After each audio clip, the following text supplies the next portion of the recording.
Coucou mes amis, j'espère que vous me voyez bien, j'espère surtout que vous m'entendez. Il est... Oh, il est 11 h du matin. Je pensais qu'il était beaucoup plus tôt que ça. Pourtant, je suis un lève-tôt. Je vous emmène ce matin, vite fait, vous faire une petite visite d'un endroit qui a ouvert pendant le Covid, on va dire.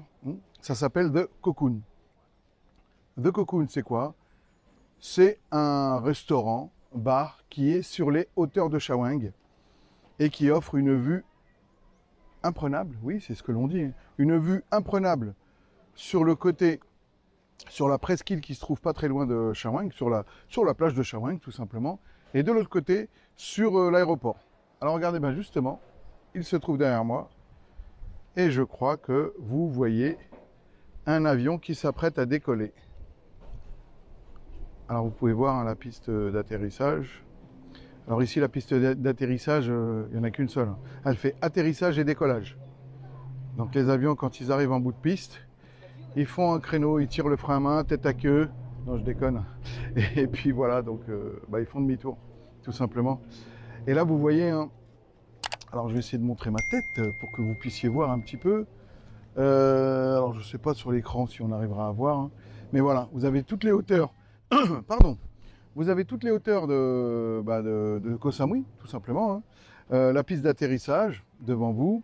L'autre côté là-bas, je ne sais pas si vous arrivez bien à voir tout au bout, c'est Fisherman Village, Beaufoot, Maenam et autres.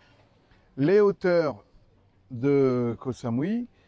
La pagode que je vous ai déjà montrée tout au bout là-bas. Alors je ne sais pas si vous allez arriver à voir. Une belle petite pagode qui a été reconstruite justement pendant le Covid. Et là, je vais vous emmener faire un tout petit tour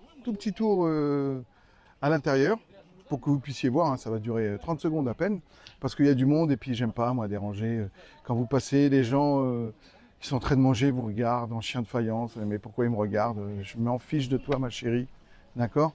Bref, alors je vous le dis tout de suite, c'est pas donné. Franchement, c'est pas donné. Je pense que lui, sa vocation première, c'est de concurrencer le Jungle Club. Le Jungle Club, j'essaierai de vous y faire un tour, mais pour y accéder, c'est vraiment... c'est chaud. C'est très très chaud. Si vous êtes en bécane et que vous n'êtes pas un... Mais tais-toi mon ami. Et que vous n'êtes pas un conducteur aguerri, je pense qu'il risque d'y avoir de la casse. J'y suis allé une fois, à l'époque où je ne faisais pas encore de vidéos YouTube, mais j'essaierai de vous montrer quand même. Oui, donc je vous disais, sa vocation première, je pense, c'est de concurrencer le Jungle Club. Le gros avantage que lui a par rapport au Jungle Club, c'est que l'accès est beaucoup plus facile. Même une personne qui ne sait pas bien conduire son scooter, avec pas mal de prudence, voilà, en restant pépère, tranquille, n'oublie pas, fais pas le fou, t'es pas fou, la personne pourra venir ici sans problème. Et surtout, je trouve que la vue est meilleure. Voilà, allez, trêve de blabla, je vous montre ça tout de suite.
Alors voilà mes amis, comme je vous le disais, le gros avantage du Cocoon, c'est que ça vous offre un point de vue pile et face, voilà, pour faire simple. Voilà, regardez juste derrière moi, alors je vous montre, hein. Hop, voilà, voilà, vous avez vu? Alors ça c'est la petite presqu'île. Je vais avancer un petit peu plus pour gagner quelques mètres de vue. Ouh là là, là tu vois, je me suis fait mal, aïe aïe aïe, c'est le problème quand tu es en claquette. Alors voilà, vous voyez bien la presqu'île. Et tout au bout là-bas, c'est Shaweng, sa plage de 7 km. Vous avez les touristes qui viennent prendre des photos, comme toujours. Ils ont raison, ils sont là pour ça, hein.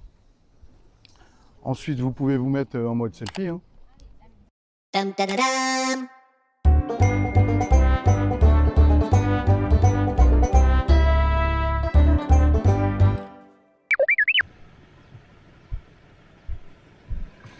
Voilà mes amis.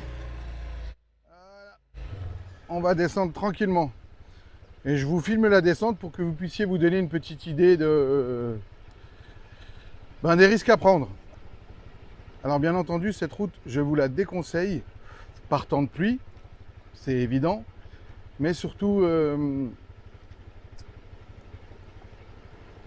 attendez d'abord, si jamais il avait plu, que la route soit bien sèche pour la prendre.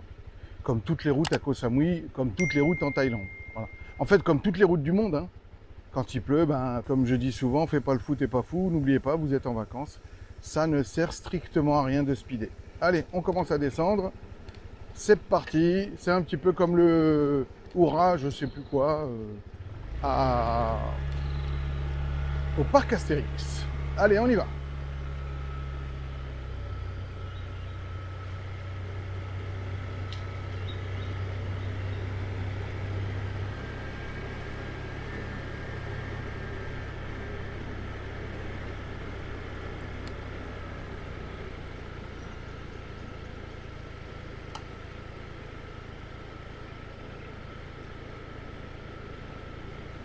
Voilà, vous avez vu, hein, c'est simple, hein.